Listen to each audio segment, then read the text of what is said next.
5 years after vanishing deep in the northern woods, Ethan Ward suddenly walked out, barefoot, pale and not a day older than when he disappeared.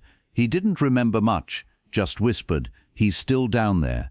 At night, people said his house made sounds, slow knocks from under the floorboards, a voice calling his name.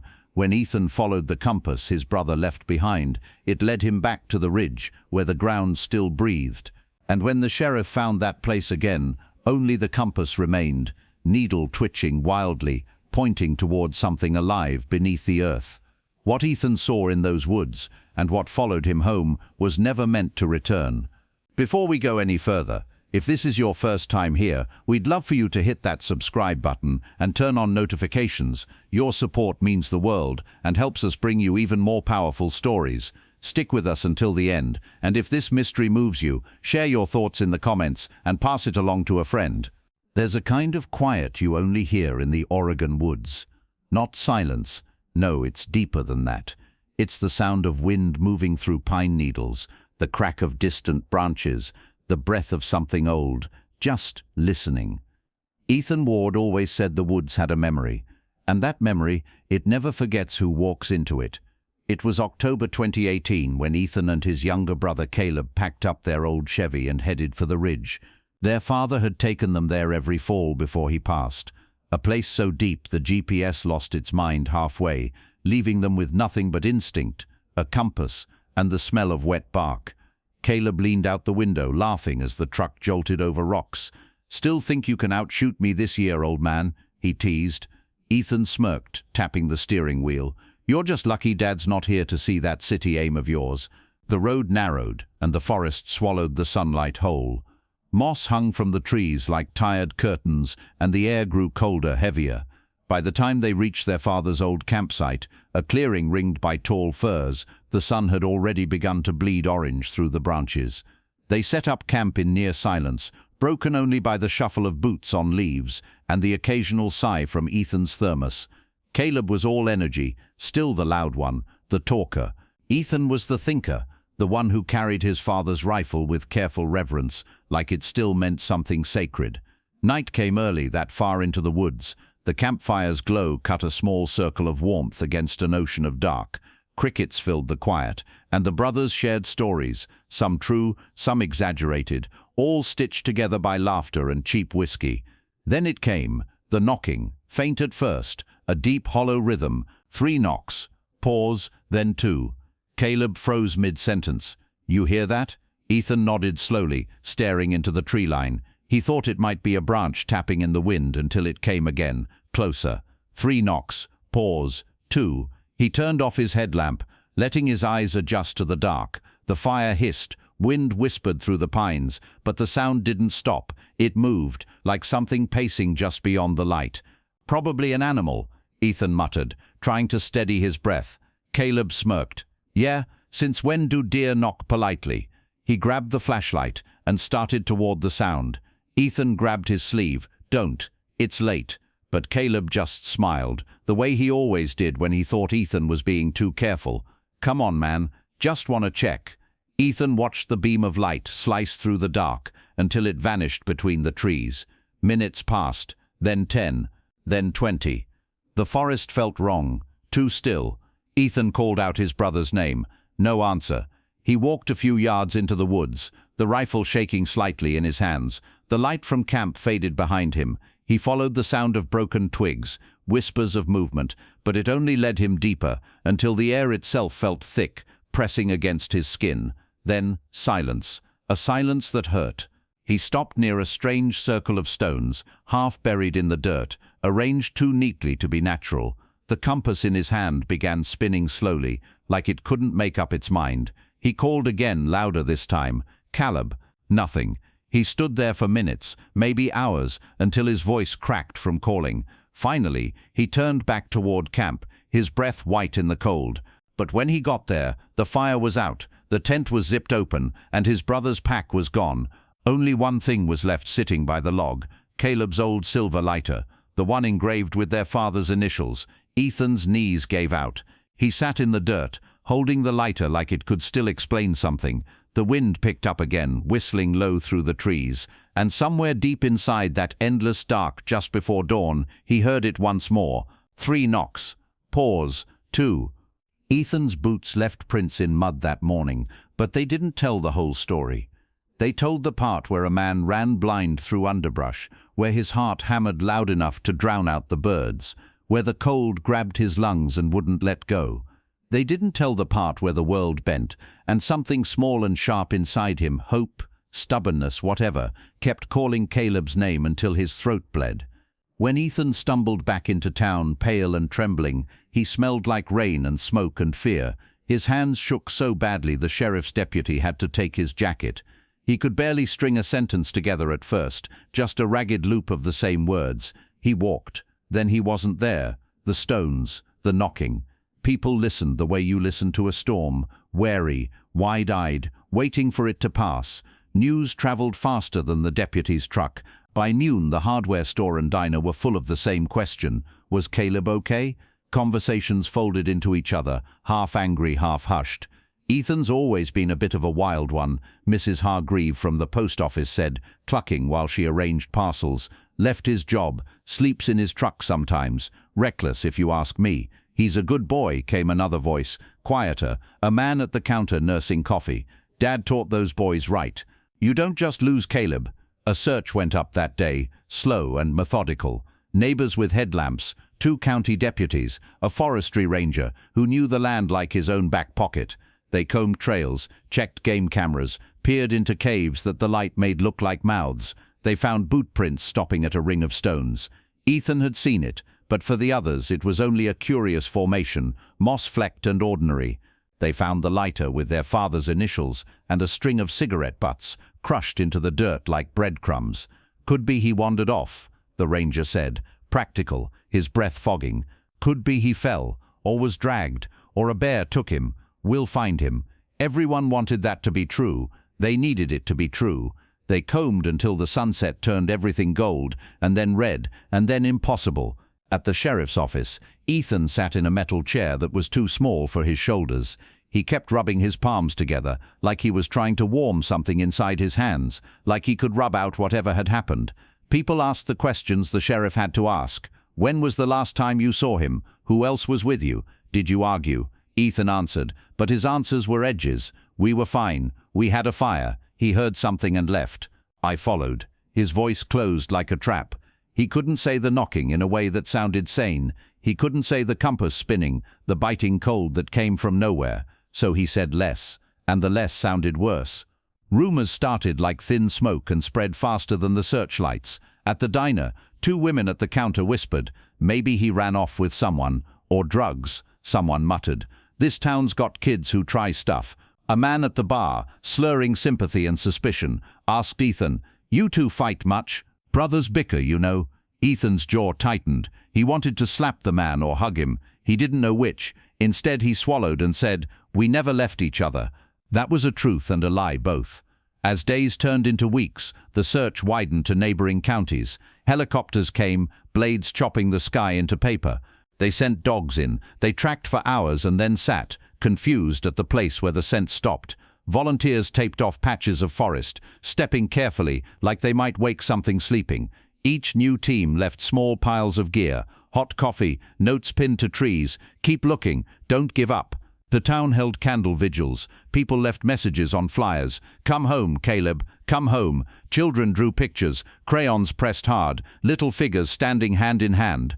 Ethan stood at the edge of those crowds, shoulders hunched, throat raw, smiling like a man who practices smiles in the mirror, because the real thing is out of reach. Neighbors who had judged him now brought casseroles and blankets. Mrs. Hargreave left a thermos. For the long nights, she said, eyes softer than before. But the nights were worse than the days. Ethan slept badly, if at all. When he did sleep, the world behind his eyelids replayed like a cheap film. Caleb's flashlight beam swallowed by trees, the circle of stones, then a silence that was a pressure in his ears. He woke with dirt under his nails, with the taste of iron on his tongue, with a smudge of ash on his cheek that he couldn't remember getting. He'd stare at the lighter, thumbing the engraved initials until his nail bed whitened, and think about how a thing that small could keep a life attached to memory.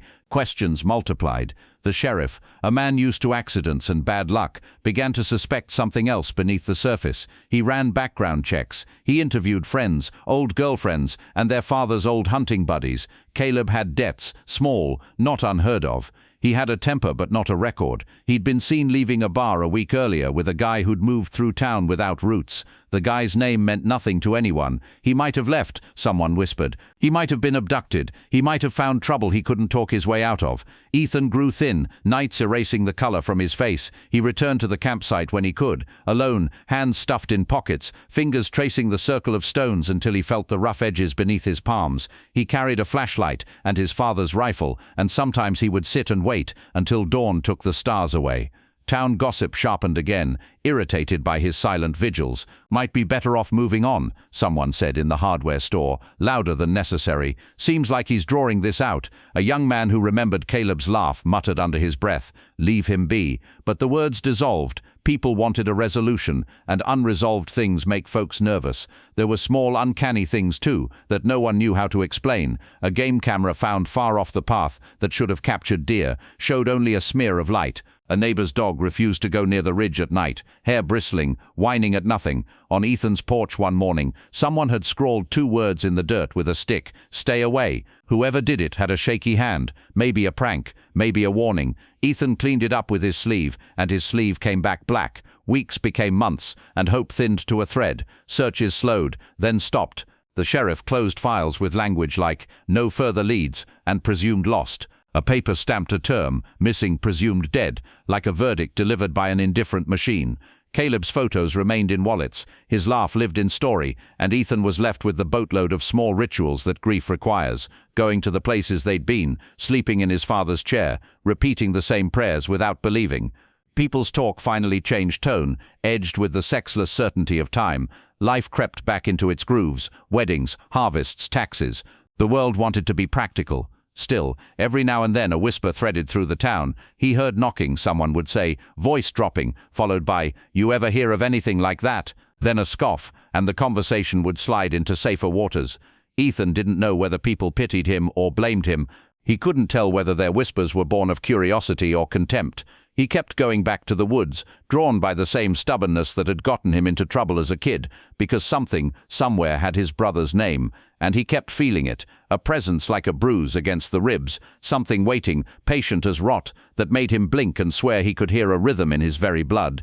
At the end of the first winter, with the lake iced and the town's breath visible in the small hours, Ethan lit Caleb's lighter at the campsite and watched the flame tremble. He held it close, feeling the heat, letting it chase the cold out of his fingers. The forest was indifferent, but the lighter warmed his palm like a small, steady heart. He wondered then, not for the first time, not even close, how far a brother would go to find another. He wondered if he'd pushed too far already.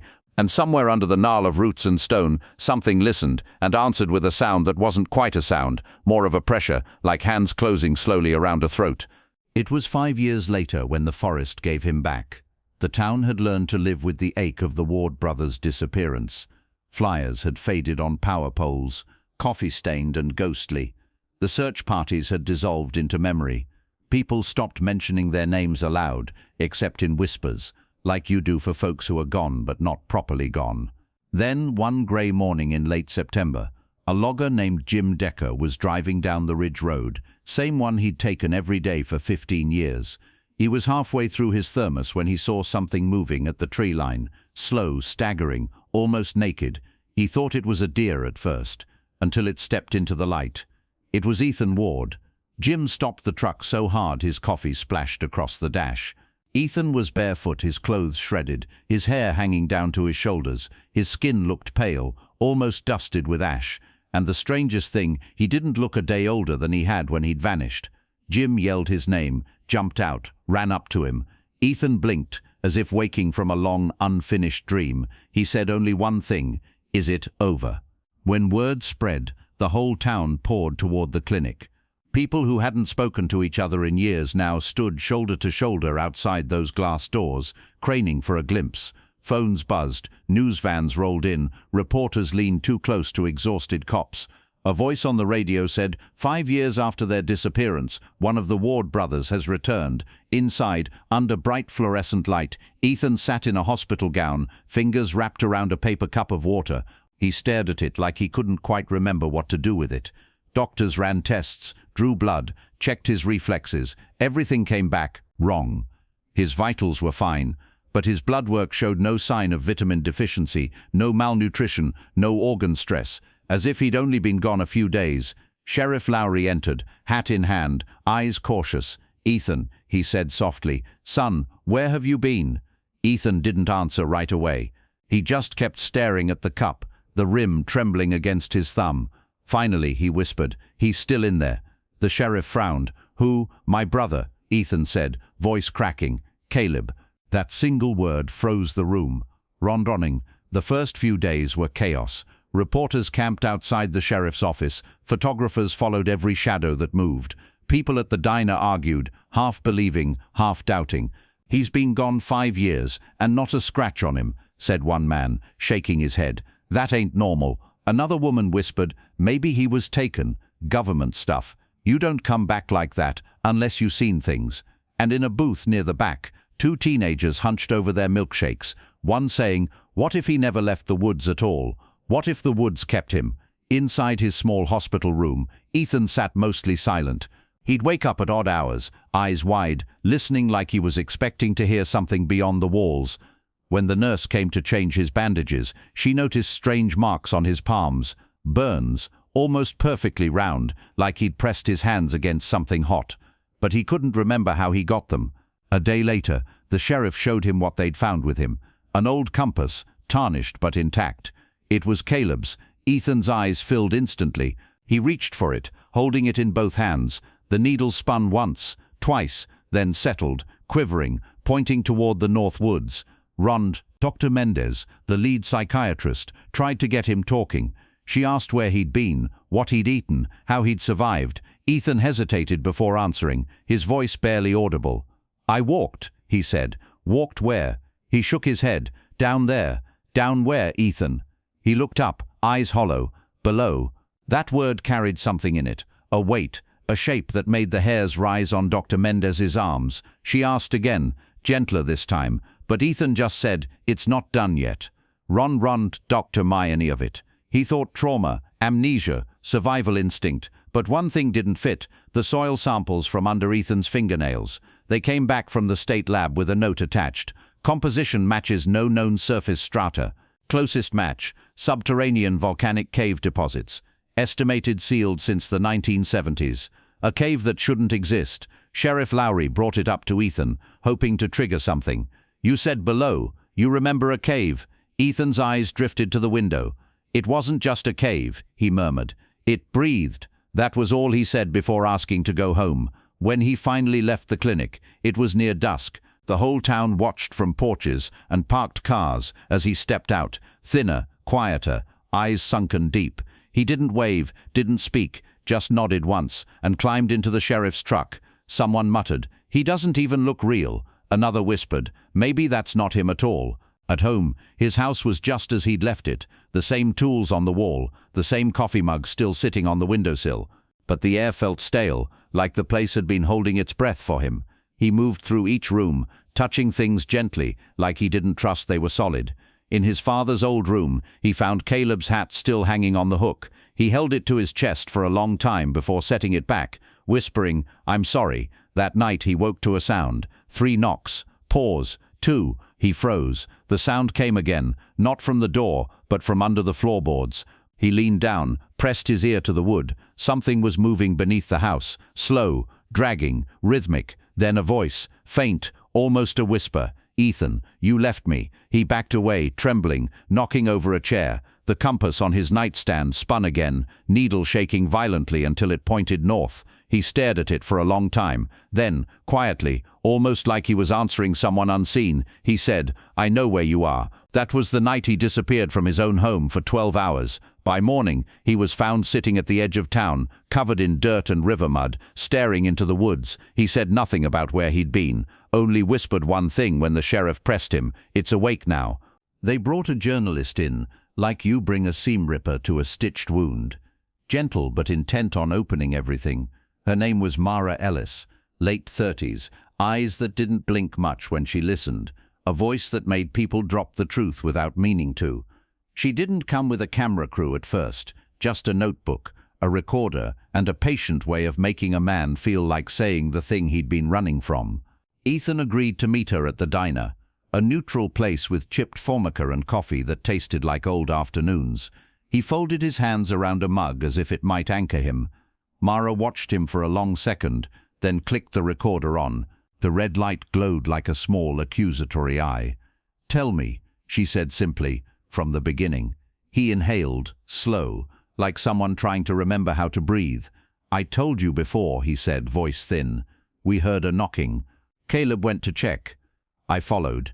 He paused, thumb rubbing a burn on his palm, the skin still pink. "We found a place, circle of stones, then an opening." He didn't say cave at first. He said opening, the kind of word that can mean a door or a wound, depending on how it's used. "When we went in," he continued, "it wasn't like any cave I'd seen. It was old. Not just old, but kept, like something had been living there and made room for itself. The air smelled like wet iron and mold, and something sweet under it, like rot, but softer." He swallowed, the motion visible, small and human. We kept walking. Caleb laughed at first. "This is wild," he said, but the laughter died. Mara asked what happened next, and Ethan's eyes went somewhere under the table, like he'd left pieces of himself on the floor of that place. There was a sound, not knocking. It was deeper, like the thing itself had a heartbeat of rhythm.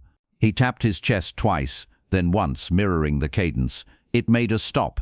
It told us somehow. It offered. He searched for the word, inhaled, let it out like it hurt. It offered us a way out, a promise. Mara's pen hesitated. A promise. It said we could leave, one of us. Ethan's knuckles whitened. But it wanted a price, not in money, not in blood really, something else.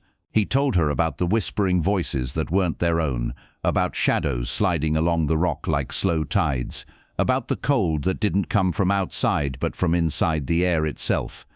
Caleb, he said, had reached for whatever it was, curiosity, bravado, desperation. Ethan couldn't tell. He found something, Ethan whispered, something that moved. He tapped his throat. It touched him. Mara asked for details. He gave them piece by piece, careful, as if each detail might wake whatever slept between the stones.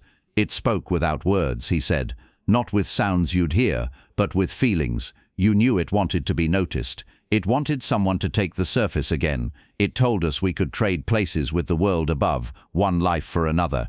He laughed then, a short broken sound. It said we could be free. When Mara asked why only one could leave, Ethan shrugged helplessly, the old brotherly logic collapsing.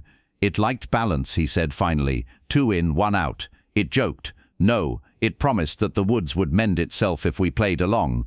Ethan said he refused. He said he tried to pull Caleb back. He said Caleb argued. He said the thing grew angry like a wound getting poked. It named Caleb's fear, Ethan said, voice raw. It knew what Caleb kept inside. It played at it, and he followed. I begged. I fought. And then he closed his eyes. I don't know. The next thing I remember is cold, and then being outside. I woke up by the ridge road. Mara pressed the recorder to his hands and asked about the compass. Ethan's fingers tightened. Caleb dropped it when it took him. I picked it up. It spun. I thought if I followed it, I could find him. But it only pointed deeper. He looked at her like he was confessing a sin. I left. The word landed between them like a stone. You left him, Mara said, plain, careful. Ethan's eyes filled. He didn't argue. Yes, he expected the journalist to recoil, to write the headline, "Survivor admits abandonment," something that would make him small and consumable. Instead, Mara's face shifted. Not pity, exactly, but recognition. She leaned forward. Do you have anything else? Anything, recordings? Notes? He dug in his coat like a man searching for a lost tooth and handed her an old handheld radio. The device looked battered, age-stained, antenna bent. I kept it, he said. We used it the night we got lost. I don't remember why I kept it, but I did. Mara took it with professional detachment, but but the first few seconds of static made both their shoulders tighten. Then, through the white noise, a voice, thin, young, breathed the name, Ethan. A pause. Then, unmistakable against the hiss, Caleb's voice distant, saying, "You left me here." Neither of them spoke for a long moment. The diner's background clatter, plates, a radio ad, chairs scraping, felt suddenly obscene. Mara rewound the tape, played it again. The voice was the same, no distortion, no trick. Caleb's timbre, the cadence of a laugh turned small, pleading. "You left me here." Outside the diner, people passed by, some pausing, ears tipped like dogs. Two old men who'd once hunted with the brothers stopped, muttering, "That kid's been dead 5 years. What's this?" A teenager, overhearing from a booth, said to his friend, "Man, that's sick. Imagine your bro talking like that." The town's gossip engine churned faster than a sawmill. Did Ethan lie? Did Caleb live and suffer for 5 years? Who, if anything, had the right to condemn or forgive? Mara published her piece that night, but she didn't sensationalize. She wrote slowly, letting the facts sit in the reader's mouth like something bitter. She included the radio clip, and when it hit the local station, the town replayed it until people started waking in the night, pressing their faces to windows, wondering if the sound came from outside or from their own walls. Meanwhile, the lab results on Ethan's hands came back. The burns were chemical, not thermal, etchings like contact with mineral acids that shouldn't be in an ordinary forest. A geologist from the state university called it anomalous deposition, then hedged his language into a cautious no comment. The sheriff, who had leaned toward ordinary explanations his whole career, found himself reading reports he couldn't easily explain. He paced his office, hands on his hat, thinking of the compass, of the radio, of the way Ethan's teeth were clenched when he said he left. As the sun set that evening, a small group gathered at the edge of town, curious, angry, fearful. "Kid did what?" one man spat. "Left his brother? For what?" Another voice, older, steadier, said, "Maybe he did what he had to for his own skin." A woman whispered, "Either way, what's under that ridge isn't for us." In the middle of that knot of opinions, Ethan stood, silent, hands in his pockets, watching his town try to decide what to do with him. He didn't sleep that night. He sat on his porch and listened to the woods, the radio on low beside him, as if hoping for another voice. When the tapping began, soft, 3 knocks, pause, 2, he only whispered, "I'm sorry, Cal." No one answered. But beneath the apology, under the small ordinary sounds of a town arguing itself awake, someone else listened. And somewhere below the ridge, something moved, patient and hungry, like a thing that had been counting hours for a long, long time. For a few days, everything in town felt off, like the weather itself had been infected by the story. People swore the woods hummed at night, a low vibration that made windows tremble just enough to rattle nerves. Dogs refused to go near the ridge, hunters stopped talking about next season, and Ethan started fading again, the same way he had when he first came back. He stopped shaving, stopped talking much. The diner coffee turned cold in front of him every morning. Mara visited twice, then once more after her article went viral. She told him, "People are asking questions, Ethan, about what's still out there." He didn't answer, just stared out the window, thumb tracing invisible circles on the table, maybe the same motion he used to make when he was scared as a kid. By the second week, people began showing up at the ridge. Curious ones first. Hikers, teenagers with flashlights and cell phones, ready to stream something creepy for the internet. Then researchers, then believers. They came with prayers, chants, gadgets that beeped in the dark, and one by one they left changed. Some came down pale, sweating, saying there was something breathing under the ground. Others came down laughing, hysterical, empty laughter that didn't stop until someone dragged them home. A few didn't come back at all. The sheriff tried to block the trail, said it was unsafe, said there were gas leaks and sinkholes, but the tape never stayed up. Every morning it was found cut clean through, as if someone or something wanted that path open. Mara called Ethan again, her voice trembling through the static. "Ethan," she said, "someone needs to tell them to stop. You've been there, you know what it is." He exhaled sharply, rubbing the scarred side of his hand. "They won't listen," he said. "They never do until it's too late." Then quieter, almost to himself, "It doesn't want me this time. It wants new blood." The next night, the power flickered across town. Some said it was a storm, but there was no thunder, no wind, only that faint hum again, pulsing through the wires. Around midnight, Ethan's radio came alive, not with Caleb's voice this time, but with whispers, dozens of them, male, female, young, old, all repeating one phrase, balance the count. Ethan's breath caught. He whispered, "No, no, I paid already." But the static only grew louder, voices layering until it felt like the walls were breathing. He grabbed his jacket, flashlight, and the old compass. It spun wildly, the needle twisting like it wanted to drill through the glass. Still, he followed it. The woods were colder that night than he remembered. Frost on leaves, air sharp enough to cut through bone. Every step he took, he heard another behind him. Same pace, same rhythm. He stopped once, looked back. No one. But he could feel the space behind him filled with something that used to have a face. By the time he reached the ridge, fog had swallowed everything. He knelt where it began, that old circle of stones half buried by dirt and moss. The compass needle spun, then froze, pointing straight down. "All right," he whispered. "You win." His voice cracked. "Just leave them alone." For a long while, nothing happened. Only the wind, soft, almost tender, moved through the trees. Then, from the fog, a figure stepped forward, barefoot, soaked, eyes too dark for a living thing. Caleb. Ethan's voice broke. His brother's face was pale, features half there, half smoke. When he spoke, it wasn't just his voice, it was hundreds behind it. "You left me here," it said again. Ethan dropped to his knees, tears cutting through the cold. "I tried. I swear I tried." The thing that wore Caleb's face crouched low, studying him like a stranger. "You think trying matters," it whispered. "The forest doesn't forget." Then, silence. The compass light dimmed. The fog thickened. When the sheriff found the ridge the next morning, Ethan's footprints led to the center of the stone circle, but none came back out. The compass was there, half buried, needle still twitching, and on the rocks, written in dark ash, 2 words, "One remains." Days later, Mara returned to the site. She carried her recorder again, though this time she didn't bother turning it on. She stood at the circle, boots sinking slightly into the damp ground, and she listened.